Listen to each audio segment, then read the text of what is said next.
আসলে কি কই আমার আগের যুগের বেড টেন্টের মতো এমন বেড টেন্ট নাই। আমার দাদির 10টা জীবুত হইছে, 10টা জীবুত হইছে। দাদা কইতেই পারছে না কোনটা আগে হইছে আর কোনটা পরে হইছে। পদরক্ত মুত্ত গেদে নয়া বুঝতে কান্দে।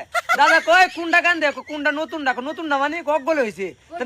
কইতে হয় না, নারী কাছে কাটা, আমি নিজেটা নিজে কাছে বুতা দাও দে, বুতা দাও দে, নিজের নারী নিজে কাইতে চা বুঝতে লিয়ে বলে আমার বউ বলে বই রইছে। দাদা কারি ডিকি কস ফিরা কুমাই দিয়ে দই হলো। তো বেড়ো কইতাছে না কুমাই জীবুত হইছে, বেড়িও কই না কোন জীবুত হইছে। আর ওহনে আরে বাবা মনে হয় যে একটা বুঝতে হইলে তো মনে হচ্ছে 20 টাকা পাওয়া যায় না, বাড়া বানবো দূরের কথা।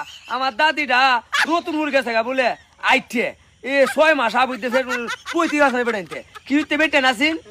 আগে একটা সের হইব না, সের হইব 9টা মাস অপেক্ষা করতো। আল্লাহ এবার একটা সেরা দাও, কত হনো কত মাজার মুজার ডাব ডুব মানতি হচ্ছে, চাল চুল মানতি হচ্ছে। এর ফলে যদি দেখছে সেরা আছে আইসিন সেরি হয়েছে, এরপরে মন্ডরে বানাইছে। আর অনেক আলতা শুনু এখন কি ধরে কলমের লাগান আবুইতে বলে বিত্তা আডে যা এর লাগে তিমান নাই। আর ওখানে ফিন্দা কি ফ্যাম্পাস। আর আগে ওরিরা 3 মাস আগে থেকে কেতাসলামি শুরু হতো, তল বিছনা নাতি হইব নাতি হইব। আর ওখানে তল বিছনা চালানিও নাই, নাতির প্রতি দাদির আর ভালোবাসাও নাই। ফ্যাম্পাস পিন্দা দে উদা আবুইতে পিন্দে বুড়ি বেড়ি রতে ফ্যাম্পাস পিন্দা দে।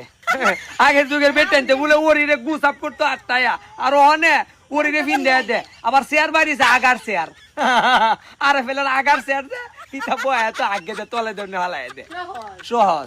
যাক এই নষ্ট যুগের কথা যদি বলি তাহলে শেষ হবে না। আমরা খুব ভালো মানুষ, আমরা আঙ্গুরির বিপক্ষে।